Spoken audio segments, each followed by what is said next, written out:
السلام علیکم ورحمۃ اللہ وبرکاتہ۔ عید الاضحیٰ قریب ہے، پرسوں انشاءاللہ قربانی کا دن ہے۔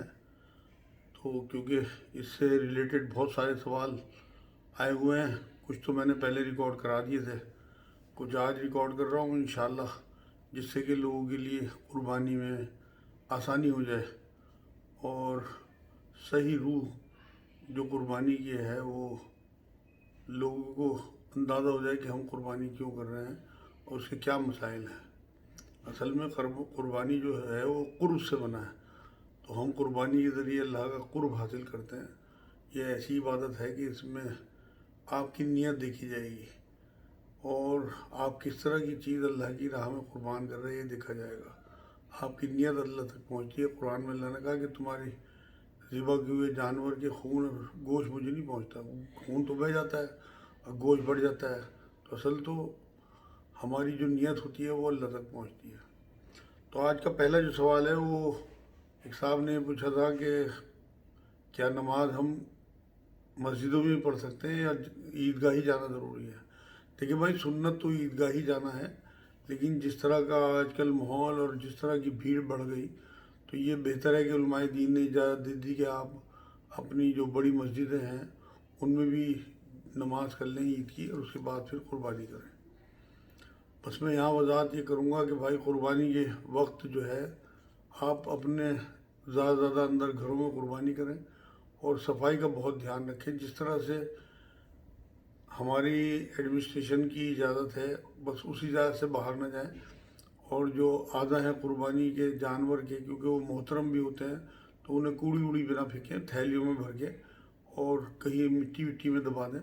بلڈ کا بھی یہی ہے کہ آپ کچھ اس طرح کا انتظام کریں کہ ایسی جگہ قربانی کریں جہاں مٹی ہو اور وہاں آپ جو ہے اس خون کو دبا دیں مٹی میں، اور جو اعضاء وغیرہ اس طرح کے ہوں جو آپ پھینکتے ہیں انہیں آپ تھیلیوں میں کر کے اور تب انہیں کسی مٹی کے نیچے دبا دیں، بہتر ہے، نہیں تو کوڑے والوں کو دے دیں۔ ایک سوال یہ تھا کہ کیا قربانی کے 3 حصے کرنے ضروری ہیں؟ بھائی قرآن کی آیت سے تو یہی بات ملتی ہے۔ قرآن میں اللہ نے کہا کہ جب تم اپنی قربانی کے اونٹ نہر کر چکو تو پھر ان کو گوشت جو ہے خود بھی کھاؤ اور مانگنے والوں کو بھی دو اور نہ مانگنے والوں کو بھی دو۔ مطلب یہ ہے کہ آپ اس میں سے خود بھی کھائیے، اپنے رشتہ دار جو آپ سے نہیں مانگتے ان کا بھی حصہ اس میں ڈالیں، اور جو مانگنے والے لوگ ہیں، جو غریب لوگ ہیں، ان کا بھی حصہ ڈالیں۔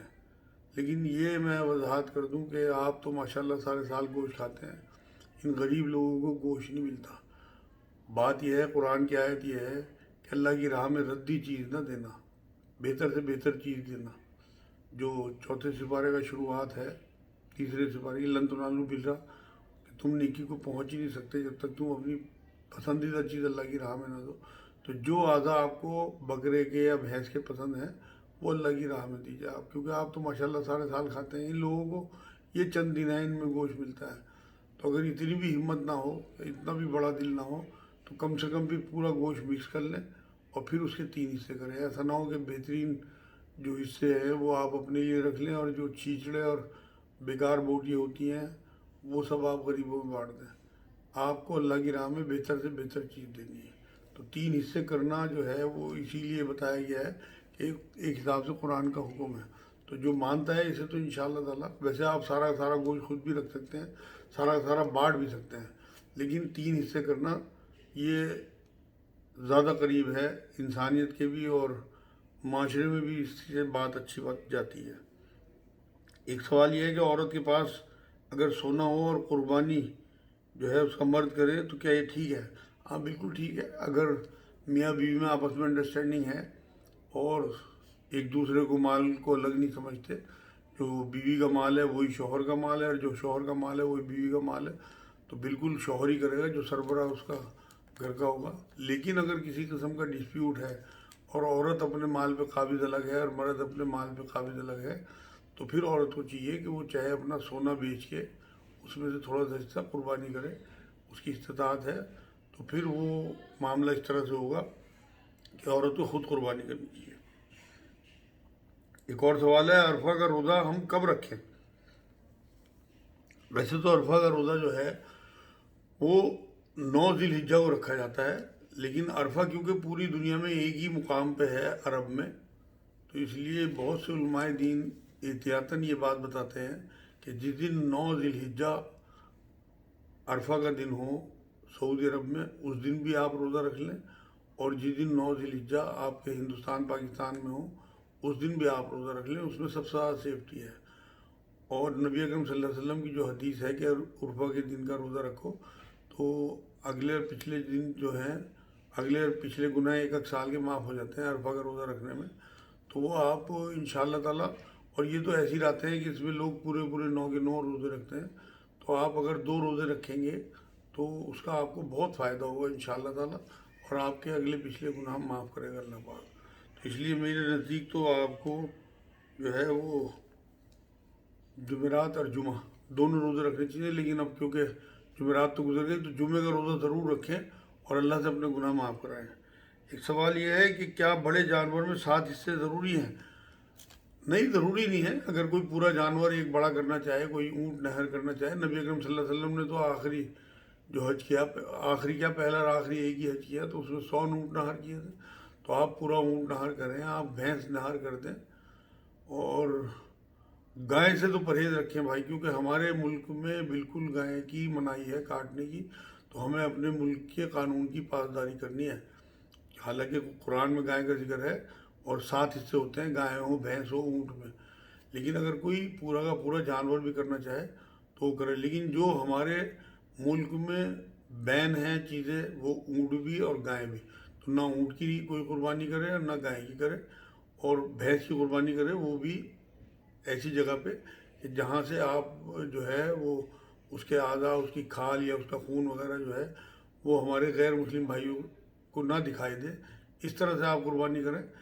ہمیں یہ نہیں دیکھنا کہ لوگ ہمارے ساتھ کیسے ہیں، بلکہ ہم نے اپنا رویہ ان کے ساتھ مثبت رکھنا ہے، کیونکہ اللہ کو سب نے اپنا اپنا حساب دینا ہے۔ ہم قرآن کی اس آیت کو دھیان میں رکھیں کہ تم اگر برائی کو اچھائی سے ٹالو گے تو ایک دن دشمن بھی تمہارا دوست ہو جائے گا۔ تو آپ اپنے بھائیوں کے جذبات کا احترام کریں جو ہمارے ہم وطن بھائی ہیں، اور زیادہ سے زیادہ احتیاط کریں، صفائی کا دھیان رکھیں۔ یہ ہمارے اپنے لیے بھی فائدہ ہے، کیونکہ نبی نے فرمایا صفائی آدھا ایمان ہے، اس لیے آپ ان چیزوں کی احتیاط کریں۔ ایک سوال یہ ہے کہ کیا خود چھری پھیرنا ضروری ہے؟ نہیں، یہ بھی ضروری نہیں ہے۔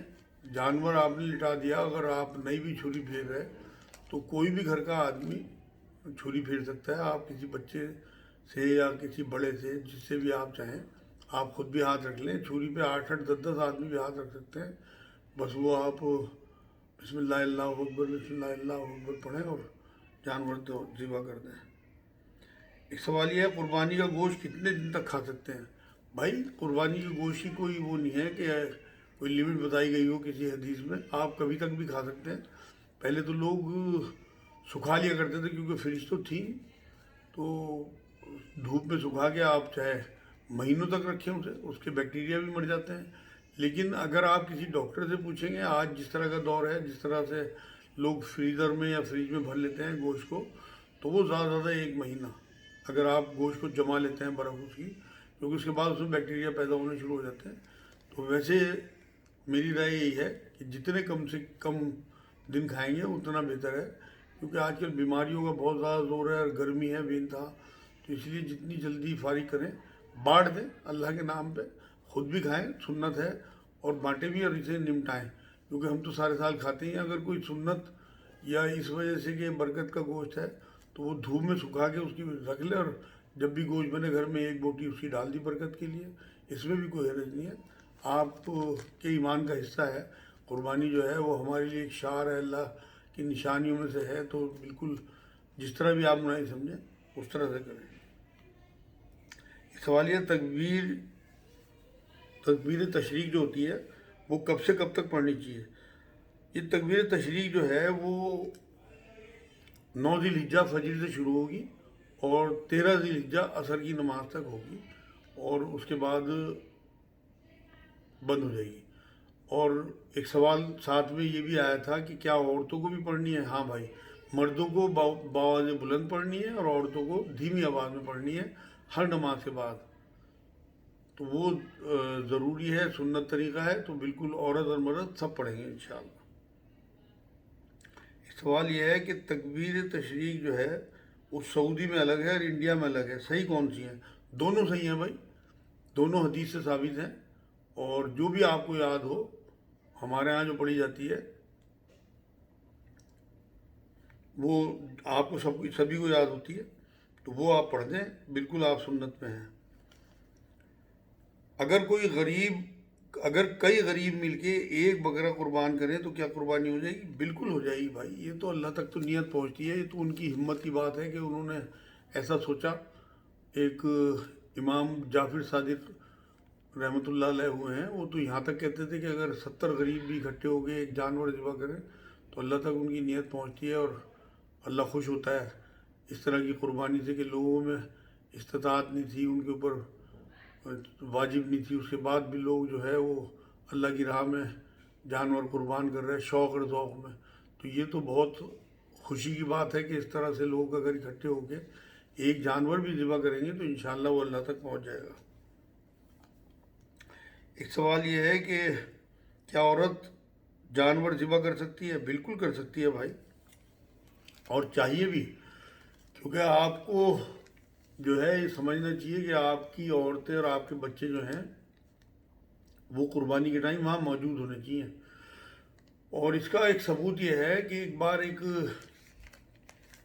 لونڈی تھی، وہ کچھ بکری چرانے گئی تو ادھر سے بھیڑیے نے آ کے ایک بکری کو تھوڑا سا نقصان پہنچا دیا، تو اس نے وہیں اسے ذبح کر دیا، اور جب نبی اکرم صلی اللہ علیہ وسلم یہ بات پہنچی تو حضور نے بالکل قبول کی اس بات کو کہ اس نے ٹھیک کیا، جو ذبیہ کر سکتا ہو اس کا ذبیہ جو ہے وہ جائز ہے، کیونکہ یہ بات اڑی ہوئی تھی کہ عورتوں کا ذبیہ جو ہے وہ جائز نہیں ہے، تو یہاں سے یہ بات ثابت ہو گئی کہ عورت بھی ذبح کر سکتی ہیں اور وہ بالکل جائز ہے، بس ذبح کرنا آنا چاہیے، جو بسم اللہ واللہ اکبر، بسم اللہ واللہ اکبر، بسم اللہ واللہ اکبر، یہ میں ذرا سا وضاحت کر دوں کہ وہ بسم اللہ ہی واللہ اکبر ہے، اللہ اکبر نہیں ہے۔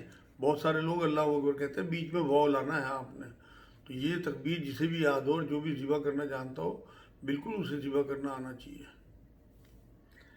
ایک سوال یہ ہے کہ کیا نبی اکرم صلی اللہ علیہ وسلم سے اور اپنے محروم والدین کی طرف سے قربانی کرنی چاہیے؟ مطلب نبی اکرم صلی اللہ علیہ وسلم کی طرف سے اور اپنے مرحوم والدین کی طرف سے قربانی کرنی چاہیے؟ نہیں بھائی، مرحومین کی طرف سے کسی قسم کی کوئی قربانی ثابت نہیں ہے۔ نبی اکرم صلی اللہ علیہ وسلم ایک پوری امت کے روحانی باپ کی حیثیت رکھتے تھے، تو اس لیے حضرت علی کو حکم دے کے گئے تھے، لیکن ہماری وہ حیثیت نہیں ہے کہ ہم جو ہے وہ مرحومین کی طرف سے قربانی کریں، یہ بالکل قربانی کے زمرے میں نہیں آئے گا بلکہ یہ صدقہ ہوگا، تو اس لیے بالکل اس طرف نہ جائیں، کیونکہ نہ نبی سے ثابت ہے نہ نبی نے حکم دیا۔ ایک اور سوال یہ ہے کسی سال اگر قربانی نہ کریں تو کیا گناہ ہوگا؟ نہیں، ایسا نہیں ہے۔ حضرت ابوبکر صدیق، حضرت عمر جو ہیں انہوں نے اکثر قربانی نہیں کی، تو لیکن قربانی کو برا نہ سمجھے، حقیر نہ سمجھے، اگر آپ کی حیثیت ہے اور آپ نہیں بھی قربانی کر رہے تو کوئی گناہ نہیں ہوگا، اگر آپ اس لیے چھوڑ رہے ہیں کہ واجب یا فرض نہ ہو جائے آپ کے اوپر، تو بالکل کبھی کبھی سنت کا ترک بھی جو ہے وہ آپ کے لیے ضروری ہے، تو اگر کسی سال آپ قربانی نہیں کرتے لیکن نیت اپنی چیک کریں کہ آپ کس وجہ سے چھوڑ رہے ہیں، تو بالکل انشاءاللہ تعالیٰ کوئی حرج نہیں ہے، بس اسے اس اتنے بڑے عمل کو حقیر نہ سمجھا جائے۔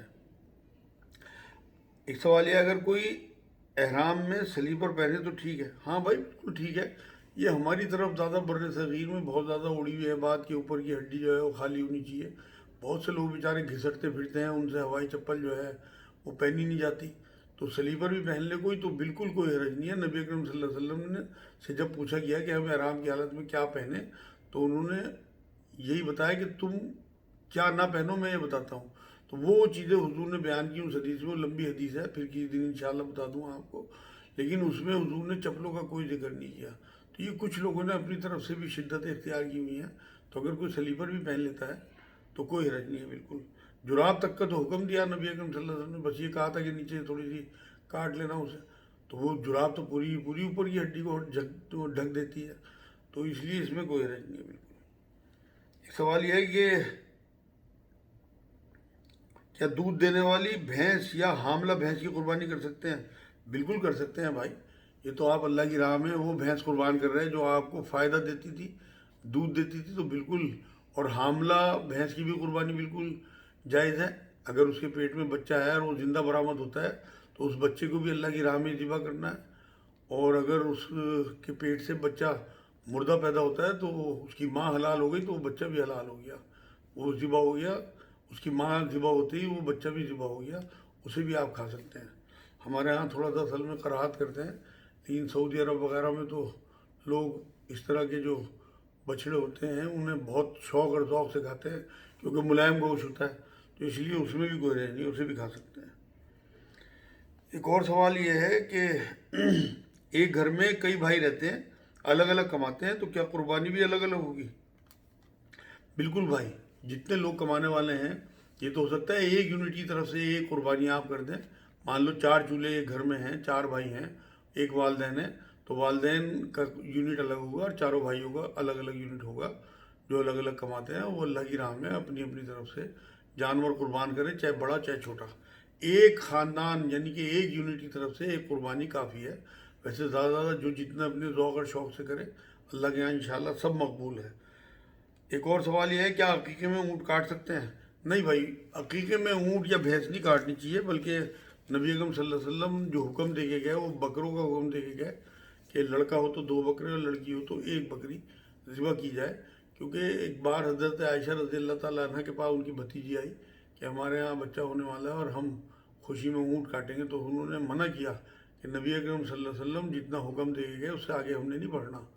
تو نبی اکرم صلی اللہ علیہ وسلم صرف بکروں کا حکم دے کے گئے. تو اسی لیے میں منع کرتا ہوں کہ قربانی کے جانور میں جو عقیقے کی نیت کرتے ہیں وہ بھی ٹھیک نہیں ہے. عقیقہ ہے ہی 7ویں دن، تو جو جس دن بچہ پیدا ہو اس سے اگر وہ مغرب سے پہلے پیدا ہوا تو اس سے ایک دن پہلے کر لیں. جیسے اتوار کو پیدا ہوا مغرب سے پہلے تو سنیچر کو اس کی عقیقہ کر دیں. اور اگر مغرب کے بعد پیدا ہوا تو سنیچر کے دن جیسے پیدا ہوا تو سنیچر کے دن ہی پھر عقیقہ ہوگا، مغرب کے بعد، کیونکہ اتوار لگ جاتا ہے. تو یہ آج کے چند سوال اور تھے. انشاءاللہ اگر کچھ اور سوال اس طرح کے آئے ایک آدھ دن میں تو میں آپ کے سامنے انشاءاللہ اور پیش کر دوں گا. اللہ کرے ان سوالوں کے جوابوں سے آپ لوگوں کو فائدہ ہو اور آپ کی قربانی اور آپ کی عید اور آپ کے حج احرام وغیرہ سب آسان ہو. الحمدللہ آج عرفہ کا دن تھا، مکے میں حج ہو چکا. اللہ پاک سب لوگوں کے حج کو قبول کر لے، اور ہم جس کیفیات کے ساتھ آگے بڑھ رہے ہیں ہماری عبادات کو، ہماری قربانیوں کو اللہ قبول کر لے اور اخلاص عطا فرمائے، کیونکہ سب سے بڑی چیز ہماری عبادات میں اخلاص ہے. وما علینا الا البلاغ. السلام علیکم ورحمۃ اللہ وبرکاتہ.